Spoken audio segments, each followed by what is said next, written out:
오늘 성경 말씀 같이 읽고 오늘 소선지서 두 번째 시간 나눌 텐데요. 주보에는 요나서 4장 11절만 나갔는데 두 절을 읽을게요. 10절과 11절. 구약 성경 우리 성경책으로는 1289쪽 요나서 4장 10절과 11절입니다. 우리 찾으셨으면 요나서 4장 10절 11절 찾으셨으면 우리 한 목소리로 읽겠습니다. 시작. 여호와께서 이르시되 내가 수고도 아니하였고 재배도 아니하였고 하룻밤에 났다가 하룻밤에 말라버린 이 박농쿨을 아꼈거든 하물며 이 큰 성읍 니느웨에는 좌우를 분별하지 못하는 자가 12만여 명이요 가축도 많이 있나니 내가 어찌 아끼지 아니하겠느냐 하시니라. 아멘. 여러분, 우리는 지난주 금요일부터 소위 소선지서를 읽고 있습니다. 구약 성경의 뒷부분에 있는 12권의 짧은 선지서를 우리가 소선지서라고 부르는데요. 원래 유대인들은 이 12권을 한 권의 책으로 인식을 했습니다. 옴니버스 형식으로 묶어놓은, 그래서 유대인들은 이 묶음을 트레이 아사르라고 부릅니다. 트레이 아사르. 12, 그러니까 12이란 뜻이에요. 그냥 숫자입니다. 그래서 12서라고 부를 수 있겠죠. 근데 우리는 이제 개혁교회, 개신교에서는 그 12권의 12서, 트레이아사르를 낫권으로 이렇게 나눠서 뒤에다가 첨부하고 있습니다. 근데 저는 우리 개신교에서 이렇게 낫권으로 나눠서 위치한 게 더 좋다고 봐요. 왜냐하면 호세아부터 마지막 말라기까지 12권의 장수가 꽤 많아요. 전체가 67장이거든요. 그러니까 이사야 장수만, 물론 분량, 두께는 이사야가 조금 더 두꺼운데요. 장수로는 67장 그러면 꽤 많은 편이어서 또 주제도 조금 다른 부분도 있고 해서 12권을 이렇게 나눠서 읽는 것도 훨씬 더 좋겠다라고 싶습니다. 하지만 여러분들이 이해하실 때 이 12권의 소선지서, 이 12선지서, 이것은 결코 가벼운 그런 성경책이 아니다, 이렇게 오해하지 마셔야 돼요. 우리가 이제 소선지서라고 부르는 이유가 이사야, 예레미야, 에스겔, 다니엘, 꽤 많은 분량을 차지하는 우리 유명한 이 선지자들을 대선지서라고 부르거든요. 그래서 이제 상대적으로 소선지서라고 부르는 거예요. 근데 이게 대선지서, 소선지서 부르는 것은 그냥 분량 차이 때문에 이렇게 부른 거예요. 이거는 두꺼운 책, 이건 얇은 책이란 뜻인데, 성도님들이 소선지서 이러면 상대적으로 좀 가벼운 책인가 보다, 대선지자들에 비해서는 좀 계급이 낮나 보다, 이렇게 오해하실 수가 있어서 저는 그거를 알고 난 이후부터는 이 소선지서라고 부르지 않고 12선지서라고 부릅니다. 근데 이게 저만 그렇게 부르는 게 아니라 학자들, 구약학자들은 이 우리가 흔히 말하는 소선지서를 12선지서 이렇게 부르는 분들이 거의 절반 이상입니다. 그래서 여러분들 뭐 답은 없어요. 편의대로 부르시면 돼요. 뭐 12선지서라고 불러도 되고 소선지서라고 불러도 되고, 또 입에 탁 달라붙으시면 트레이아사르라고 해도 사람들이 이상하게 쳐다볼 거예요. 아무튼 12권의 책의 묶음이다, 이렇게 생각하시면 됩니다. 그래서 지난주에 우리가 함께 살펴봤듯이 이 12권의 선지서, 이 12선지서는 다 선지자들의 이름으로 이렇게 이름을 불러서 이 책의 이름을 제목을 삼았어요.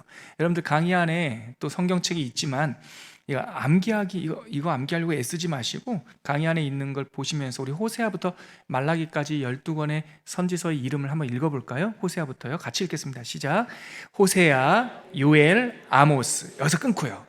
세 권을 읽고 한번 끊어보세요. 그 다음에 오바댜, 요나, 미가, 그리고 나훔, 하박국, 스바냐, 학개, 스가랴, 말라기, 이 12권의 이 12선지서를 세 권씩 나눠서 읽어보면 우리가 억지로 외우려고 하지 않아도 나중에 입에 이렇게 붙게 돼요. 다시 한번 세 권씩 나눠서 한번 읽어볼게요. 리듬을 맞춰서 시작. 호세아, 요엘, 아모스, 오바댜, 요나, 미가, 나훔, 하박국, 스바냐, 학개, 스가랴, 말라기, 이렇게 12권의 단권으로 나눠서 우리 12선지서를 볼 수 있죠. 이들은 그 이스라엘 역사에서 남북으로 분열되어 있던 분열왕국기라고 제가 불렀죠. 우리가 남북으로 이스라엘이 분열되어 있던 그때, 그 분열돼 있을 때는요, 초창기에 북쪽 나라가 더 잘 살았어요. 군사력도 강하고. 그래서 남북 분열기 때는 대부분 이 북쪽 하나님을 잘 모르고 바알신을 섬겼던 북쪽 나라에 대한 예언이 많아요. 그래서 남북 분열기에 6명이 활동을 했고요. 또 세 명이 잔존기, 남왕국 잔존기. 북왕국이 BC 722년에 망하고 이 히스기야 왕 때에 남왕국만 덩그러니 남게 되죠. 완전히 그때도 풍전등화였어요. 아시리아라고 하는 나라가 북왕국을 멸망시켰고 특공대를 보내서 해변길, 이 지중해 해변길을 통해서 특공대를 파견해서 이집트 그 노아몬이라고 하는 수도를 공격할 정도로 아주 강대국이 사나운 나라였는데요. 그 사나운 나라 앞에서 남왕국이 어떻게 견뎌낼 수 있었겠어요? 정말 히스기야 시대 때의 이야기를 읽어보면 눈물 나죠. 하나님께서 강권적으로 아수르의 군대를 이렇게 막아주시잖아요. 그래서 남왕국이 이렇게 홀로 남아있는 시간이 있는데 이 시간을 우리는 남왕국 잔존기 이렇게 불러요. 이거는 노목사만 그렇게 부르는 거예요. 다른 데서는 그렇게 굳이 이 짧은 시간을 따로 부르지 않는데, 저는 목사로서, 학자가 아니라 목사로서 이 구분을 하는 이유가 요 시대 때 활동한 선지자들이 되게 많기 때문에 그래요. 예레미야도 그렇고 또 다니엘도 그렇고 에스겔도 그렇고, 물론 포록이랑 겹쳐 있지만 이 남왕국 잔존기 때 선지자들이 활동을 많이 해요. 그래서 저희는 이 이스라엘 역사 흐름에서 분열 왕국기, 남왕국 잔존기, 그리고 포로로 잡혀갔던 70년, 그거는 우리 알고 있고, 포로에서 돌아온 포로 귀환기, 이렇게 나눌 수가 있잖아요. 그래서 12권의 12선지서를 볼 때 6권을 절반은 남북 분열기, 이쪽 남왕국 분열기에 활동했다 생각하시고, 3명은 남왕국 잔존기에 활동했다. 그럼 마지막 학승말, 학개, 스가랴, 말라기는 포로에서 돌아와서 이 땅을, 예루살렘을 재건하던 포로 귀환기에 활동했다, 이렇게 생각하시면 돼요. 지난주에 우리 양해바 전도사님도 이 표를 보여드렸는데 어떻게 보면 이 12권이 한눈에 딱 안 들어오거든요. 표 한번 잠깐 보여주시겠어요? 여러분들이 강의 안에도 있고요. 12권이 시간 순서대로 이렇게 대략 위치하고 있는데, 호세아부터 말라기까지 대략 시간 순서대로 있는데, 2권이 요엘서하고 오바댜가 연대가 조금 그 이견이 있어요. 그래서 고대에 다시 저를 한번 보여주세요. 이거는 그냥 듣고만 지나가셔도 돼요. 고대의 구약 성경을 맛소라 학자들이 이렇게 묶을 때는 이 요엘서하고 오바댜가 나중에 기록된 걸로, 그래서 그들 나름대로 시간 순서대로 해놓은 거예요. 근데 현대에 와서 이 성서 신학이 발달하면서 이 요엘서와 오바댜가 기록된 연대가 좀 앞부분이다라고 하는 주장이 요즘에 많아졌어요. 그래서 노 목사가 그거 조금 알려드리려고 그 주황색으로 해가지고 오바댜랑 요엘이 조금 앞으로 나와 있잖아요. 먼저 기록됐다고. 근데 성도님들 성경 읽으실 때는요, 이게 오히려 불편을 줘요. 그러니까 여러분 이렇게 하십시다. 저랑 1번서부터 6번까지, 그러니까 호세아, 요엘, 아모스, 오바댜, 요나, 미가 6권을 그냥 하나로 다 묶어서 요엘과 오바댜를 앞으로 빼지 마시고 그냥 6권은 남왕국 유다와 북왕국 이스라엘로 두 나라가 막 경쟁하고 있고, 북쪽은 하나님을 너무나 무시하고 우상 섬기고 있던 그 분열왕국계에 그냥 6명이 활동했다, 이렇게 한 덩어리로 묶으세요. 그럼 그 다음에 나훔, 약간 그 에메랄드빛, 푸른색으로 그 그린색으로 제가 해놓은 7번째 나훔, 하박국, 스바냐. 요때가 이제 북왕국은 망하고 남왕국만 있을 때. 그리고 마지막에 학개, 스가랴, 말라기, 포로에서 돌아왔을 때, 요 세 덩어리만 우리가 이렇게 그림을 가지고 있자고요. 저를 다시 한번 봐주세요. 아무튼 이름 다 못 외울 수도 있어요. 12선지서 중에 앞에 나오는 6권은 북쪽 나라도 있고 남쪽 나라도 있을 때에 활동했다. 그리고 7, 8, 9번째 가운데 3명은 그 남왕국만 있을 때 활동했다. 맨 마지막에 학승말, 새 학개, 스가랴, 말라기는 포로에서 돌아와서 활동했다, 이렇게만 생각하세요. 6명 한 시대, 남왕국 잔존기, 포로 귀환기. 이게 왜 중요하냐? 누구를 향해서 예언을 했냐가 이게 연관돼 있어요, 여러분. 보세요. 북쪽 이스라엘도 있고 남쪽 유다도 있을 때는 하나님께서 선지자를 통해서 누구에게 주로 예언하셨을까요? 사고치던 사람들 누굽니까? 그 시대에 북쪽이죠. 그래서 이 앞쪽에 남북 분열왕국기 때 선지자들은 대부분 다 북쪽 이스라엘, 이 사악하고 이 괘씸한 놈들아 막 이러면서 북쪽 이스라엘에 대한 예언이에요, 대부분. 그러면은 북쪽은 망하고 남쪽만 남아 있을 때 우리가 알고 있는 나하스, 나움, 하박국, 스바냐라고 부르는 이 세 명은 누구에게 예언했을까요? 예, 북왕국은 없어요. 북왕국 뭐 망했는데 뭐 이제 예언을 하겠어요. 북왕국은 이미 망했는데. 그래서 이 세 나라는 남왕국이나 북왕국을 멸망시킨 아수르에 대한 예언이겠죠. 예, 마지막 학개스가랴 말라기는요, 예루살렘도 다 멸망했고 포로 갔다 돌아왔으니까 학개스가랴 말라기는 무슨 내용이 주를 이룰까요?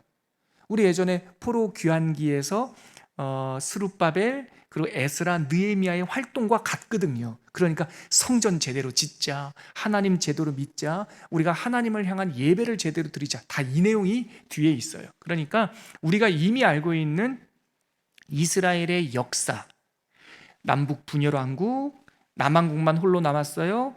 망한 다음에, 바벨론에서 망한 다음에 돌아와서 예루살렘을 재건했어요. 이 흐름을 가지고 12선지서를 쭉 보면 주제를 얼추 파악할 수 있다. 오늘은요, 이 가운데 지난주에는 호세아, 요엘, 아모스 세 권을 우리 전도사님을 통해서 나눴고, 오늘은 뭘 할 거냐면 오바댜, 요나, 미가, 그리고 나움, 하박국, 스바냐.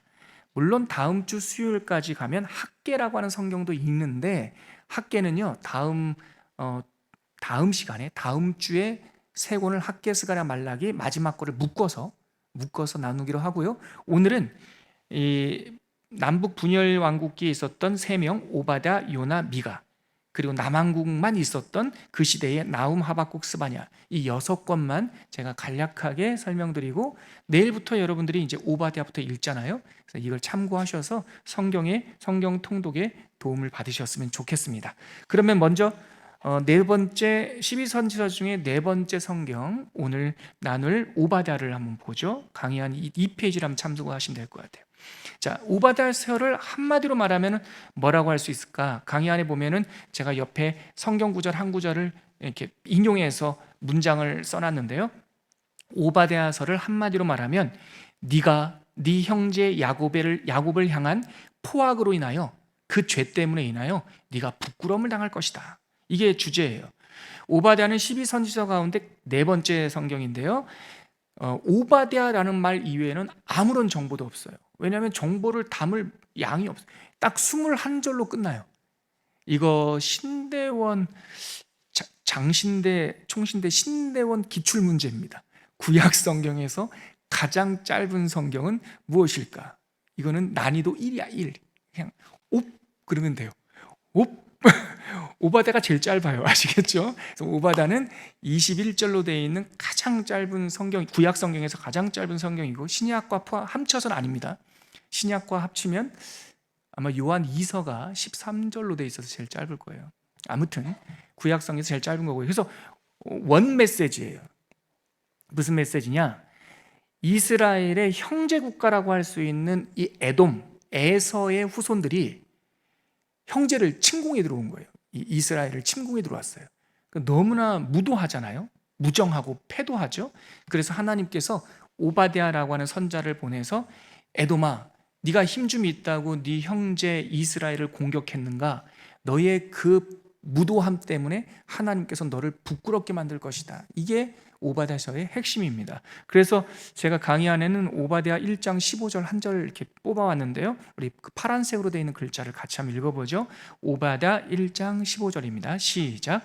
여호와께서 만국을 벌할 날이 가까웠나니 네가 행한 대로 너도 받을 것은즉 네가 행한 것이 네 머리로 돌아갈 것이라. 에돔에게 하는 말이에요. 형제에게 그렇게 모질게 했지, 하나님께서 심판하실 때 네가 행한 그것으로 인하여 네가 네 머리로 돌아갈 것이다. 자, 오늘 두 번째, 전체에서 다섯 번째 책 요나를 알고 있죠? 요나서를 한마디로 말하면 니느웨가 회개했다면, 그렇다면 회개하지 못할 죄인은 없다. 이게 주제예요.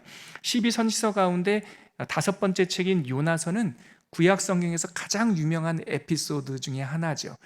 제가 예전에도 말씀드렸지만 피노키오 대모험의 모티브가 되기도 했고, 우리가 잘 알고 있는 큰 물고기 뱃속에 들어가는 이야기, 다시스로 도망갔던 이야기, 니느웨에서 등등, 그 이야기가 바로 요나서입니다. 근데 요나는 실존 인물이고요, 정보가 많아요.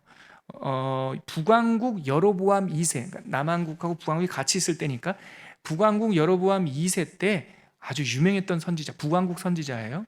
북왕국이 그때 강성했거든요. 근데 요나가 열왕기하 14장 25절에 보면 예언을 해요.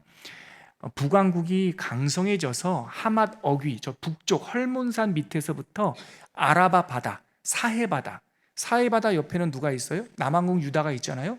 그러니까 이 나라가 커져가지고 북쪽으로는 헐몬산 끝까지, 남쪽으로는 사해 바다까지 커질 것이다라고 요나가 예언을 했는데 그게 성취가 돼요.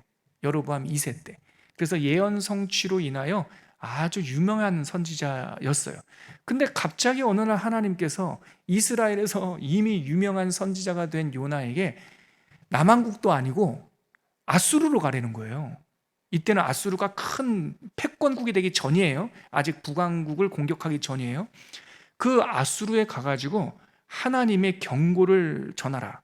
요나가 이해할 수가 없었죠. 그래서 도망가요. 나 이제 내가 은퇴할 때가 됐나 보다.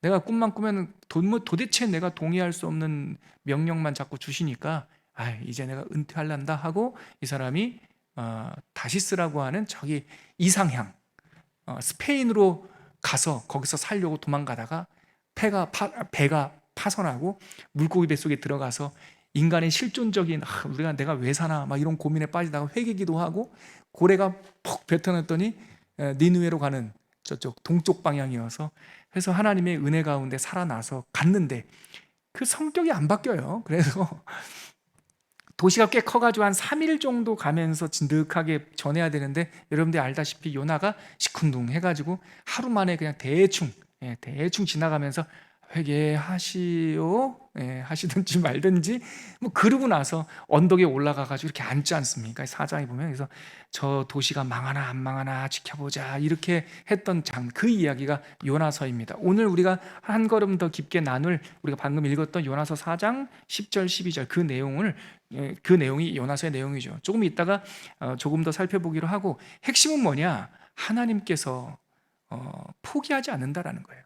제가 축도할 때 여러분 이 베네딕션이라고요, 이렇게 장로교 목사가 성도님들에게 예배 말미에 이 축도를 베네딕션이라고 그래요. 그거는 아론의 축복부터 구약 성경 그러니까 교회를 한 가정으로 볼 때 아버지의 마음, 그 공동체의 리더가 하나님의 이름으로 축복하는 거예요. 그때 그 전통이 고린도 후서까지 와요. 고린도 후서 13장 13절에 장로교 목사의 베네딕션의 원형이 있어요. 예수 그리스도의 은혜, 하나님의 사랑, 성령의 돌보심과 충만하심이 너희들에게 있을지어다. 그게 이제 성경이니까 이렇게 문어적으로 되어 있죠. 그 고린도후서 13장 13절을 근거 삼아 장로교 목사들은 마지막에 축도라는 것을 하죠. 그래서 예수님의 은혜, 하나님의 사랑, 성령의 충만, 이것이 성경에 기록된 축복의 세 줄기예요. 근데 거기에 이제 보통 목사들은 그날의 설교라든가 아니면 그 시절의 이슈를 가지고 좀 덧붙이죠. 십자가의 사랑, 예수님의 십자가의 사랑이라든가 십자가의 은혜라든가 하나님의 어떠한 사랑. 그럴 때 우리 초원교회는 노목사가 하나님의 사랑을 표현할 때 자주 형용하는 표현이 있습니다. 하나님의 흘러넘치는 사랑, 제가 아주 좋아하는 충만이라는 거죠. 그리고 그거만큼이나 제가 자주 안 하는 거, 하나님의 포기하지 않는 사랑하심과. 그러니까 성경 전체에 흐르는 하나님의 사랑은 우리를 강건하게 하시는 사랑, 우리를 세워주시는 사랑, 우리를 품어주시는 사랑, 다른 많은 것들이 있지만 하나님의 사랑을 형용할 수 있는 성경의 가장 대표적인 말은 포기하지 않는 사랑이에요. 그러니까 요나서의 주제는 하나님께서 우리를 결단코 포기하지 않으신다. 하물며 이 큰 성 니느웨에는 좌우를 분별하지 못하는 영아가 12만 명이고 짐승들도 이렇게 많는데 내가 어찌 아끼지 아니하겠느냐. 하나님께서 우리를 결단코 포기하지 않는다라고 하는 하나님의 사랑이 우리를 추격하고 있다, 찾아오시고 추격하고 있다는 내용이 요나서의 주제죠. 조금 이따가 좀 더 자세히 나누고요. 그래서 지난주에 우리 양희바 전도사님이 호세아서 말씀 전하면서 그 호세아, 구원이라는 이름의 뜻이잖아요. 호세아에게 그의 가정사를 통해서 행동 설교를 하게 하는데요. 복습 한번 해볼까요? 호세아의 부인의 이름이 뭐였습니까? 고멜이었죠. 그 고멜이라는 이름의 뜻을 에바 전사님이 알려주시던가요? 그 고멜이라는 말이 가슴이라는, 유방이라는 뜻이에요. 그러니까 그 여인의 그 육감적이고 그 여인의 세속적인 게 그 이름에서 들어가는 거죠. 이 고멜이 호세아와 결혼을 했는데 이 여인이 아주 자유부인이라 그래서 만족하지 못하고 자꾸 도망가잖아요. 도망가서 바람 피고 뭐 하여튼 막 그래요. 근데 하나님께서 부정한 여인이라고 할 수 있는 도망가 버린 여인을 호세아 선지자에게 포기하라고 말씀하지 아니하시고 찾아가래요. 그리고 그 여인을 돈을 주고 사오래요. 와. 그래서 그게 바로 하나님의 사랑이에요. 그게 12선지서의 주제예요. 호세아부터 말라기까지 분열왕국 때부터 그 포로 귀환기까지 이 600년간의 시간을 통해서 하나님께서 계속 선지자를 통해서 말씀하시는 것은 내가 너를 포기하지 않는다. 네가 땅끝까지 가 있더라도 내가 너를 찾아올 것이다. 내가 너를 사올 것이다. 그래서 제가 보통은 이제 전주에 다른 설교자가 어떤 제목을 삼으면 그 제목에 투 이렇게 달지는 않습니다. 근데 제가 오늘 이 요나서를 이 대목을 전하면서 추격하시는 사랑이라는 제목 이상의 제목을 뽑을 수는 없어요. 하나님께서 우리를 추격하신다. 하나님께서 우리를 찾아오신다. 그것이 바로 요나서의 핵심이죠. 하나만 더 강의하는 없지만 덧붙여서 말씀드리자면 하나님의 대추격전이라고 많은 학자들은 말해요. 요나서를. 하나님의 포기하지 않는 사랑은 요나서 안에 1부, 2부가 있어요. 1부는 뭐냐면 하나님이 누구를 포기하지 않으세요? 요나를 포기하지 않아요. 저 같으면요 이렇게 말 안 듣는 일꾼요 당장 자를 것 같아요. 근데 하나님은 자르지 않아요. 하나님은 요나를 포기하지 않고요. 두 번째 제2부 하나님은 또 누구를 포기하지 않아요? 니느웨를 포기하지 않아요. 그러니까 이것이 하나님께서 우리에게 선지자를 통해서 알려주시는 12선지서 전체의 주제이고 요나서의 주제이고 하나님은 우리를 포기하지 않는다. 우리를 어찌 아끼지 아니하겠는가. 자, 그 다음에 이어서 6번째 책인 미가서예요. 이 미가서는 여러분 저 한번 보세요. 6번째 12선지서 중 6번째 책 그럼 뭐가 딱 떠올라야 돼요. 아까 제가 한 5분 정도 설명해 드렸는데 6번째 12권 중에 절반 6번째 이제 분열 왕국기의 마지막 선지자다 이렇게 생각하시면 돼요. 그러니까 미가서는 북쪽 이스라엘이 있을 때 이 역사 속에 있을 때 기록된 마지막 선지서 이렇게 생각하시면 됩니다. 미가서의 주제는 뭐냐면 북과 남 너희 모두는 함께 돌이켜야 한다. 그러니까 북쪽 이스라엘도 회개하고 남쪽 유다도 회개해야 된다. 12선지서 가운데 6번째 책인 미가서는 이 메시지가 남왕국 유다의 왕들 즉 요담, 아하스, 히스기야 때에 선지자 미카라고 하는 선지자를 통해서 전파되었다라고 기록되어 있어요. 이 미가서 안에 남왕국 요담, 아하스, 히스기야 때에 선지자 미가에게 주신 여호와의 말씀이라 묵시라. 즉 미가는 어느 지역 출신이었냐면 남왕국 지역 출신이었어요. 그러니까 남왕국 출신으로서 북쪽을 향해서 예언하는 거예요. 이제 뭐 거의 그 마지막 분단 국가라고 말하죠. 근데 엄밀히 보면 분단된 그 민족이 한 2개 정도 더 있는데 규모로 보면 이제 지구상에 이렇게 치열하게 분단되어 있는 나라는 이 한반도밖에 없다고 사람들이 말을 해요. 그래서 우리 한국 사람들은 미가의 마음을 조금 더 이해할 수 있어요. 남쪽 출신이지만 북쪽을 향해서 회개해야 된다. 돌이켜야 된다. 여러분, 제 이 말이 너무나 비현실적으로 들릴지 모르겠지만 기도하시는 여러분, 통일을 위해서 기도하셔야 되고요.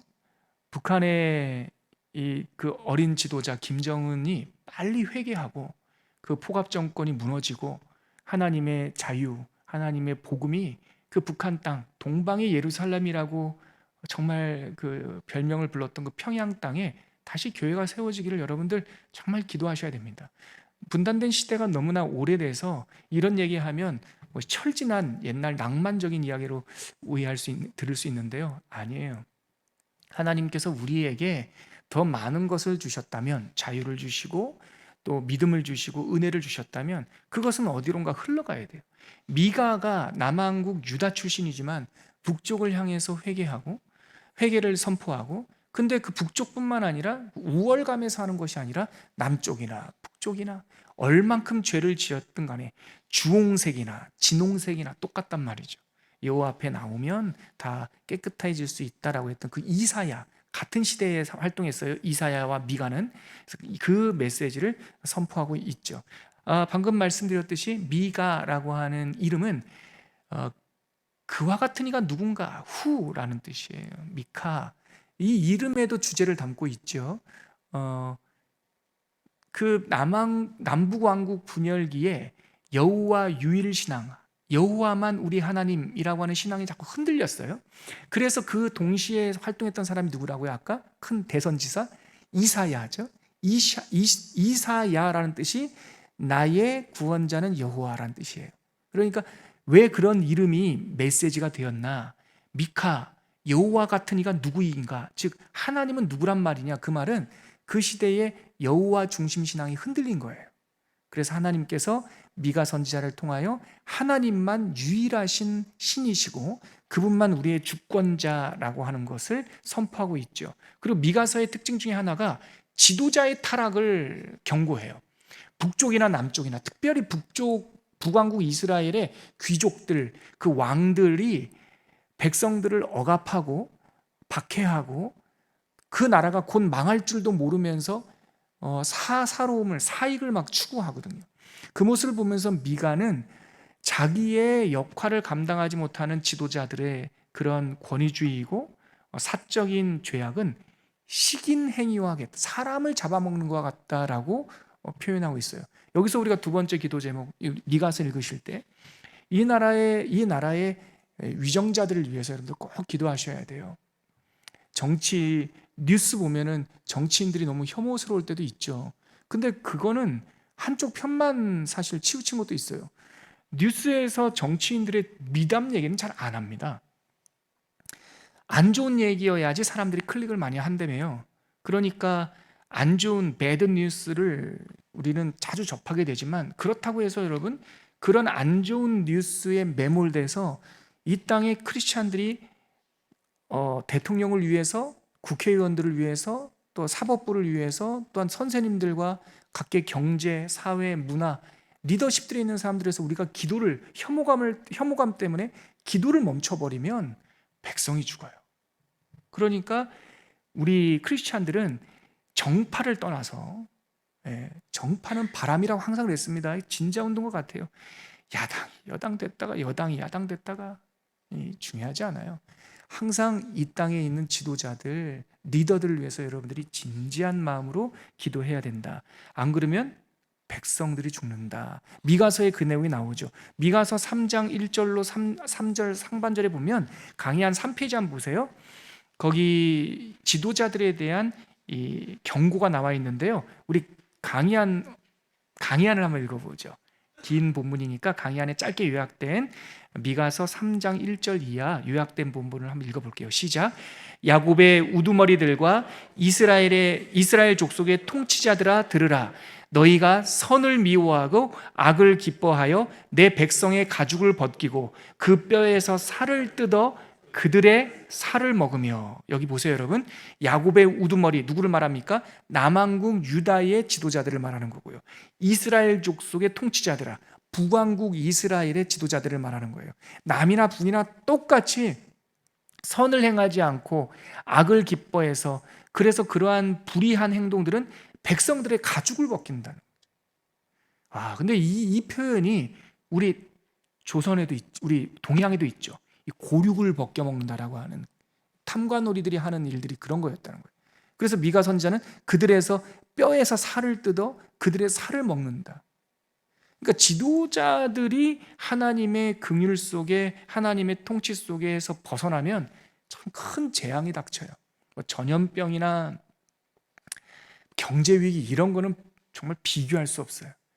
대한민국 좋은 인재들이 계속 일어나고, 그래서 각계각처에서 좋은 리더들이 설 수 있도록 여러분들 기도를 쉬는 그런 일이 없도록 항상 나라를 위해서 기도해 주셔야겠습니다. 근데 미가서는 좀 긴 성경이어서요, 그거에만 멈추지 않고, 여러분 저를 보세요. 지도자의 타락을 안타까워하잖아요. 그러면 우리의 소망은 뭘까요? 참다운 지도자가 오시는 게 소망일 거예요. 그러면은 구원사, 인류 전체의 역사에서 최고의 지도자 누구이십니까? 예수님이시죠. 그래서 미가서에는 예수님에 대한 예언이 담겨 있어요. 우리가 잘 알고 있는 동정녀 탄생, 베들레헴 탄생 이야기가 미가서에 나오죠. 미가서 5장 2절 말씀인데요. 자막 한번 보여주시겠어요? 미가서 5장 2절. 우리 같이 읽겠습니다. 시작. 베들레헴 에브라다야, 너는 유다 족속 중에 작을지라도 이스라엘을 다스릴 자가 내게로 나올 것이라. 그의 근본은 상고에 영원에 있느니라. 이 구절 때문에 동방박사가 찾아왔을 때 당시의 유대 랍비들은 메시아가, 그리스도가 어디서 태어나나 했을 때 다 그 성경 말씀을 연구한 사람들은 베들레헴이라고 알고 있었던 게 바로 이 구절 때문에 그러는 거예요. 지도자가 올 건데 그 지도자가 누구냐면 근본이 상고에 있는 분이고 영원에 계신 분, 하나님이라는 거예요. 그러니까 예수님 그리스도는, 기름 부음 받은 자는 하나님과 같은 위격, 하나님과 본체이신 분이라는 것을 이 예언을 통해서도 알 수 있죠. 단순한 정치 지도자가 아니에요. 하나님께서 우리에게 보내주실 분은, 메시아는 하나님, 삼위일체 하나님이라는 거예요. 기도로 마무리가, 그래서 이제 미가서 맨 마지막에는 기도로 마무리가 되는데요, 그 기도에는 하나님께서 우리를 회복하실 것입니다. 하나님만 우리의 희망입니다라고 하는 노래가 미가서 후반부에 나와요. 그래서 거기 한번 읽어볼게요. 미가서 7장 18절 19절입니다. 같이 읽을게요. 시작. 주와 같은 신이 어디 있으리이까? 다시 우리를 불쌍히 여기셔서 우리의 죄악을 발로 밟으시고 우리의 모든 죄를 깊은 바다에 던지시리이다. 제가 왜 이 구절을 함께 읽자고 했냐면요, 거기 주와 같은 신이 어디 있으리이까, 이 워드 플레이입니다. 이게 언어 유희예요. 미카입니다. 이게 미카. 그러니까 미가 선지자는 그 이름을 인용해서 주와 같은 신이 누구입니까? 도대체 이 땅의 희망은 누구란 말입니까? 우리가 소망을 두어야 될 분은 미카, 누구입니까? 라는 것을 드러내고 있죠. 자, 이제 지났습니다. 분열왕국기가 지나서 이제 남왕국 잔존기에 활동했던 세 명의 선지자, 나하스, 나움, 하박국, 스바냐, 세 명의 선지자 짧게 한번 살펴볼게요. 나훔은요, 누구에게 메시지를 외치는 거냐면, 북왕국이 망했잖아요. 누구에 의해서 망했습니까? 아수르에서 망했거든요. 그래서 나훔은, 아수르야, 네가 그렇게 교만하니 결국은 너는 하나님의 심판을 받을 것이다. 나훔은 아수르에 대한 심판 예언이다. 12선지서 가운데 7번째 책인 나훔서는 아수르가 고대 근동의 패권을 장악하고 전통적인 강대국이었던 애굽까지 위협하던 그 시기를 배경으로 하는 선지서입니다. 이때 북왕국은 이미 망했고 남왕국도 풍전등화처럼 아슬아슬할 때에 두려움에 떨고 있을 때 나훔 선지자를 통해서 이 북왕국을 멸망시키고 포악한 백성, 이 아수르는 아주 잔인했거든요. 막 사람들 다 혼혈시키고요, 고향에서 억지로 잡아와서 반영 못 익히게 하려고요, 막 정말 이 나쁜 짓들을 정말 많이 했어요. 아주 사나운 나라였어요. 그러니까 나훔 선지자는, 아수르 너는 반드시 하나님의 심판을 받을 것이다, 그 메시지를 전하고 있습니다. 나훔 2장 13절, 나훔 2장 13절 우리 같이 한번 강의 참고하시면서 읽어볼게요. 시작. 만군의 여호와의 말씀에 내가 내 대적이 되어 내 병거들을 불살라 연기가 되게 하고 내 젊은 사자들을 칼로 멸할 것이며 내가 또 내 노력한 것을 땅에서 끊을 것이다, 이렇게 말씀하세요. 여기서 하나님, 나훔 선지자가 외치는 우리 여호와 하나님은 만군의 여호와 하나님, 이거 히브리어로 들어보셨을 분도 계시겠지만 야훼 찌바오트라는 말이에요. 이 찌바오트라는 말은 그거랑 비슷해요. 선비처럼 하나님께서 말씀으로 이렇게 인식되다가 야훼 찌바오트, 만군의 여호와 하나님, 그러면 하나님이 군복 갈아입으신 거예요. 갑옷을 입고 딱 서 있는, 그러니까 포악한 나라 그 니누에를 향한 하나님의 선포는 야훼 츠바오트, 만군의 부리부리한 눈으로 심판하신 하나님으로 그의 이름을, 여호와 이름을 부르면서 너는 반드시 망할 것이고 내가 여호와가 너의 대적이 되어서 너의 병거들을 불사르고 너의 젊은 사자들을 칼로 멸할 것이며 네가 노력한 것들은 다 흩어버릴 것이다. 근데 이 말씀 그대로 채 100년이 안 돼서 남왕국이 먼저 망하는 것이 아니라 북쪽 아수르가 바벨론에 의해서 정말 순식간에 멸망해 버립니다. 이 큰 나라가 그냥 멸망하죠. 그 다음에요, 8번째 책 하박국입니다. 하박국의 주제는 강의 한 4페이지 보세요. 하나님, 당신의 정의는 도대체 어디 있습니까? 하박국이 질문하는 내용이에요. 하나님께서 답변을 해주고 거기에 하박국이 한 번 더 질문하니까 하나님께서 또 긴 답변을 주시고 나서 질문과 답변 속에서 깨닫고 나서 하박국이 하나님을 찬양하는 이야기로 끝나죠. 하박국, 하나님, 불의한 사람이 득세하고 이 아수르라는 나라가 북쪽을 멸망시키니까 이 간신배들이 등장해서 재산을 모으고 백성들을 수탈하니 하나님, 당신 잠자고 계십니까? 깨십시오, 일어나십시오라고 알지도 못하고 탄원하는 이야기가 하박국서예요. 거기 하박국 1장 2절, 제가 세번역 성경으로 좀 번역해서 갖고 왔는데요, 강의 참고하셔서 우리 오늘 영상을 듣는 분도 그냥 들어만 보셔도 분명히 그 분위기를 느낄 수 있을 거예요. 하박국 1장 2절 우리 강의안을 한번 읽어보죠. 시작. 살려달라고 부르짖어도 듣지 아니하시고 폭력이다 하고 외쳐도 구해주지 않으시니 주님, 언제까지 그러실 겁니까? 악인이 득세하니 공의가 왜곡되고 말았습니다. 이게 질문이에요. 하나님, 언제까지 이렇게 잠잠하고 있을 겁니까? 그랬더니 하나님께서 그에게 답변을 해주세요. 그게 5절서부터 1장 5절부터 11절까지 하나님께서 쭉 답변을 해주시니까요, 하박국은 또 못 참고 한 번 더 질문해요. 1장 12절부터 17절. 아니, 하나님, 우리를 돌보시는 건 맞습니까? 저 악한 자들은 어떻게 합니까? 그러니까 2장에 가가지고 긴 답변을 하나님께 해주시죠. 너는 내가 이제부터 분명히 말할 테니까 돌판, 그때는 노트가 없잖아요. 그때는 토판, 가난한 사람, 부자들은 가죽, 그리고 저쪽 남쪽에 애굽하고 물물교환했던 사람들은 파피루스에 글을 썼는데 보통 사람들은 토판에다가 글을 썼단 말이에요. 그러니까 하나님께서 하박국한테 너 토판 갖고 와가지고 내가 지금부터 말하는 말 너 거기다 새겨가지고 달려가면서도 읽을 수 있도록 반드시 기억해라. 그 말은, 그 토판은 실제로 노트하라는 뜻보다도 하나님의 응답을 너의 가슴에 새겨라라는 거예요. 그러면서 하나님께서 하박국에게 도대체 이 세상의 기초는 누가 놨을까? 이 세상을 다스리는 분은 누굴까? 왜 나라들이 일어났다가 다시 순식간에 무너졌다가 또 다른 나라들이 일어났다가 천년 만년 살 것처럼 저러지만 결국은 다시 없어졌다가 이 세상은 누가 도대체 경영하는 것일까? 하면서 하나님께서 하박국에게 답변을 주세요. 그게 하박국서 2장의 내용이에요. 그리고 났더니 하박국이 깨닫고 나서요, 시노기옷과 영장, 즉 유대인 찬양 맡은 레위인들만 알 수 있는 곡조를 가지고 하박국 3장에서 노래를 불러요. 노래를 부르고 거기서 나오는 게 그 찬양 아니던가요? 무화과 나무 잎이 마르고 포도 열매가 없으며 감람나무에 소출이 없으며, 또 뭐죠? 이거는 암송한 게 아니라 노래여서 노래를 불러야 나오는데 하여튼 외양간 송아지가 없어. 난 여호와로 인하여 즐거하리, 구원의 하나님으로 인하여 기뻐하리로다. 그게 하나님을 깨달으니까 모든 억울함, 답답함, 또한 편가름, 하박국한테는요 기본적인 편가름이 있었어요. 유대인의 우월감, 아수르와 이방 사람들의 그 사람들에 비교해서 자기네들이 좀 뛰어나다라고 하는, 나는 의인이고 저 사람들은 죄인이고, 이러한 그 선악과를 따먹은 그 죄악의 흔적 때문에 편견이 있었단 말이에요. 하나님께서 그 하박국에게 가르지 말고, 너는 의롭다라고 하고 저 사람들은 죄인이라고 하지 말고, 이 세상의 기초를 놓고 이 세상을 경영하는 분이 누군지 하나님만 생각하라고 하나님께서 그를 깨닫게 해주시니까 아무것이 없어도, 무엇이 없어도 하나님을 찬양하는 노래를 올리게 되죠. 그게 하박국 이야기였습니다.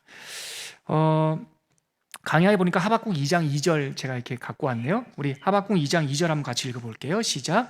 여호와께서 내게 대답하여 이르시되 너는 이 묵시를 기록하여 판에 명백히 새기되 달려가면서도 읽을 수 있게 하라. 제가 아까 설명드렸던 그 말입니다. 이제 마지막으로 이 남한국 잔존기에 활동했던 스바냐 선지자 9번째 성경책이고, 다시 보세요 여러분. 이것만 알아도 12선지서가 좀 쉽게 다가옵니다. 앞에 6권의 책 남북 다 있을 때, 그리고 6번째를 끝나서 7번째, 8번째, 9번째 나하스, 나훔, 하박국, 스바냐, 이 세 권은 남한국만 남아있을 때 남쪽을 향해서 그 하나님의 메시지를 전한 거예요. 남쪽 유다를 향해서, 유다, 이 반역한 그대들은 회개하고 돌아와라.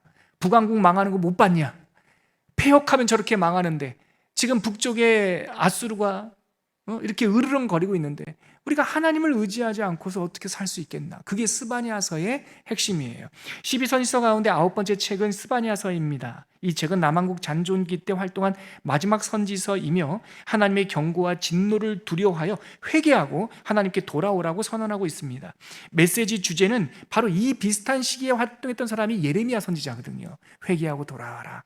예레미야의 선포와 유사하고 여호와의 날이 있다. 그날에 하나님을 대적한 사람들은 멸망할 것이고 여호와의 날에 하나님을 찬양했던 사람들은 멸류관, 회복을 받을 것이다. 이게 날이라는 말이 욤, 히브리어로 욤이라는 건데요, 이 아도나이 욤, 그러니까 여호와의 욤, 여호와의 날, 이것은 유대인들에게서 굉장히 중요한 이 세계관입니다. 우리는 이 순환, 윤회하는 것이 아니라 불교 세계관은 이렇게 빙글빙글 돈다는 거 아닙니까? 업복, 가르마. 근데 아니에요. 우리는 하나님의 아름다움을 향해서, 여호와의 날을 향해서 달려가고 있는 이 목적론적인 하나님의 완성을 향하여 달려가고 있는 사람들이다라는 것을 이 스바냐를 통해서 알 수 있죠. 스바냐서에는 아주 유명한 성경 구절이 있습니다. 우리가 잘 알고 있는 찬양의 가사이기도 하고요.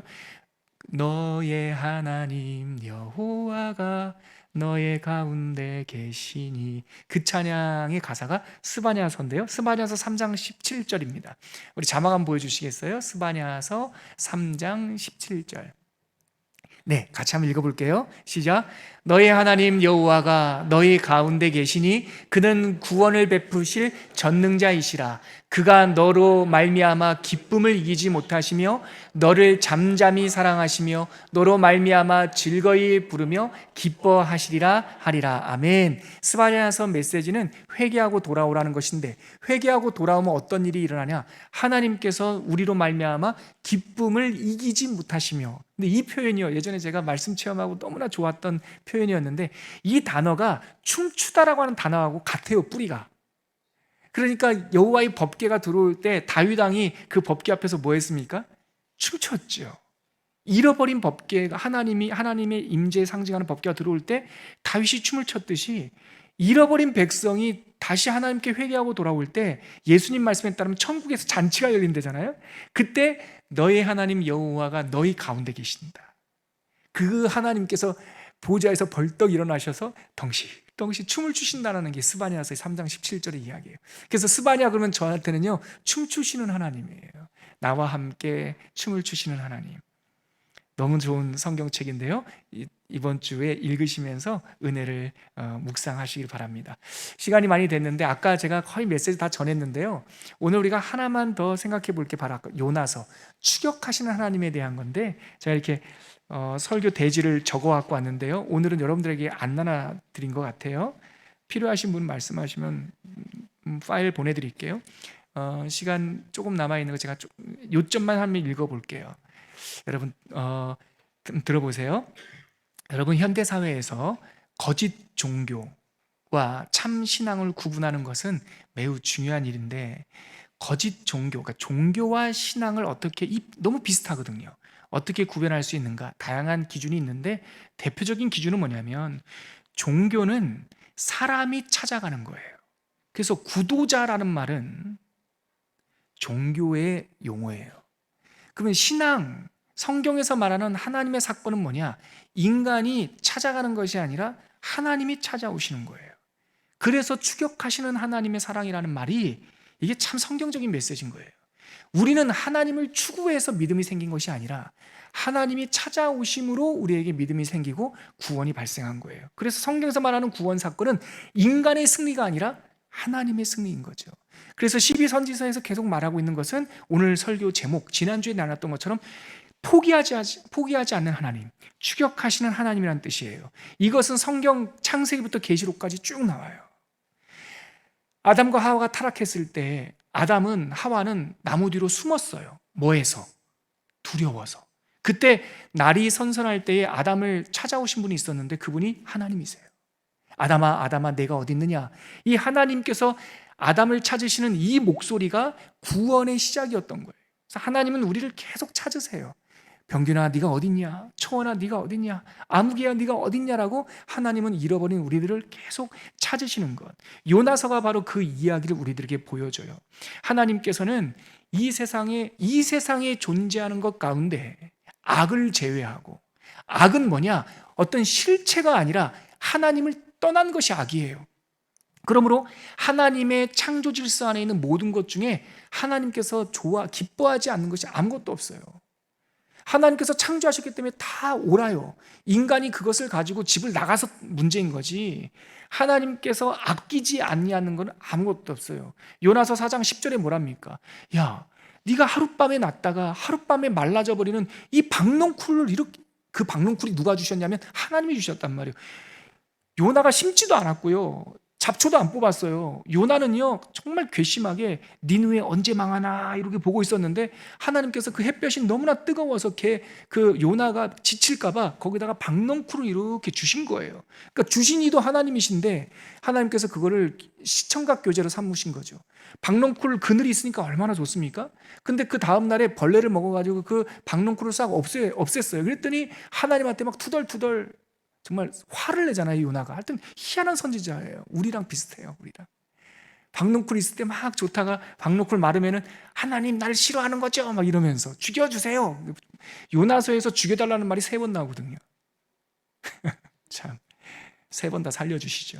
하나님께서 그 박농쿨 없어진 걸 가지고 투덜투덜대는 요나에게, 야, 네가 심지도 않고 네가 길쌈도 하지 않고 네가 가꾸지도 않은 이 박농쿨을 네가 아꼈거든 하면서 11절에 하물며 이 큰 성 니느웨에는 좌우를 분별하지 못하는 사람이 12만 명이 있고 짐승도 너무나 많은데 내가, 그 다음 구절에 뭐라고요? 내가 어찌 아끼지 아니하겠느냐.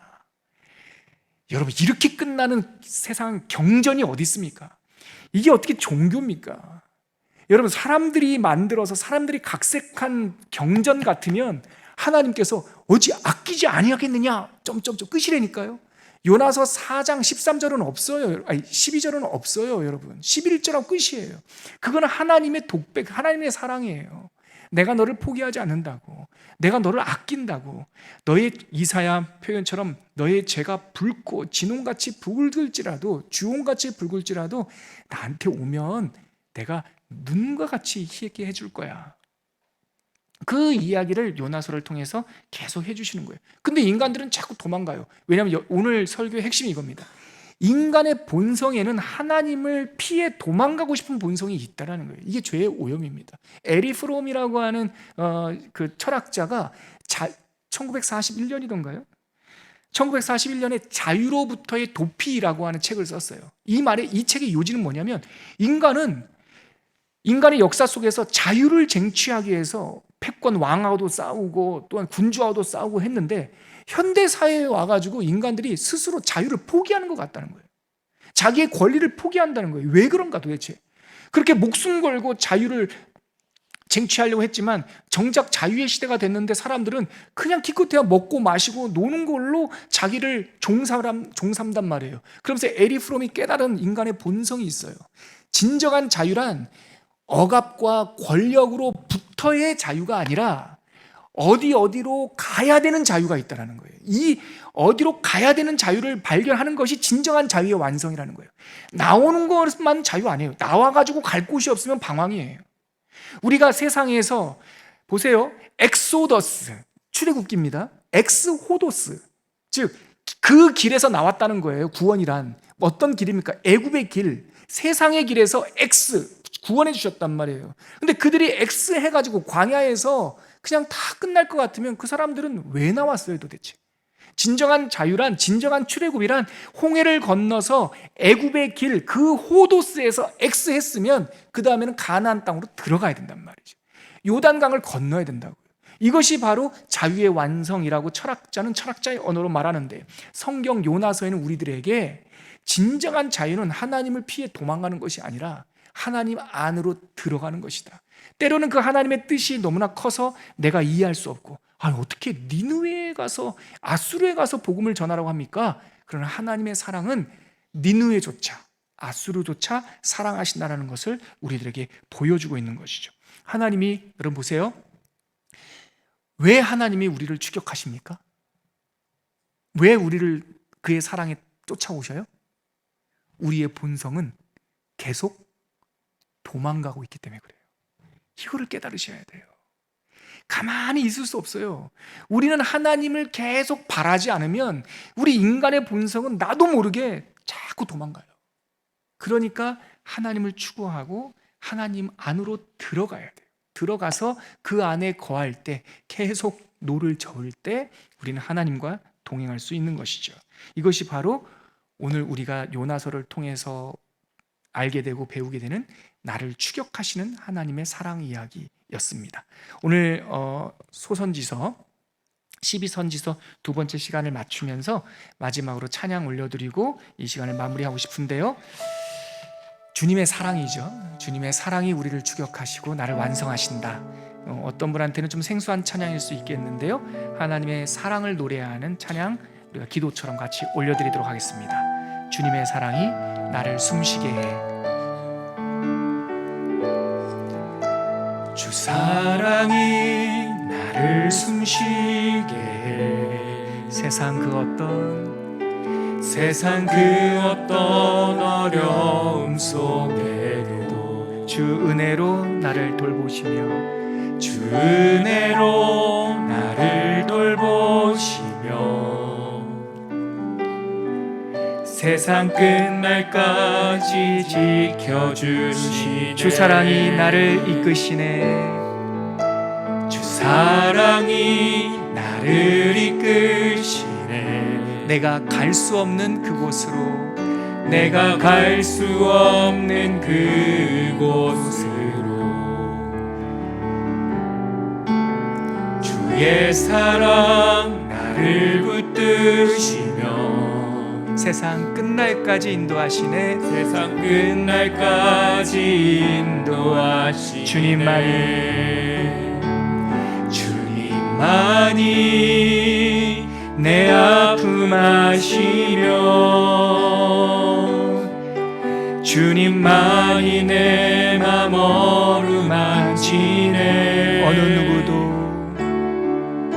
어느 누구도 나를 향하신 주님의 사랑을 끊을 수 없네. 주님만이 내 능력이시며 주님만이 나의 구원이시네. 어느 누구도 나를 향하신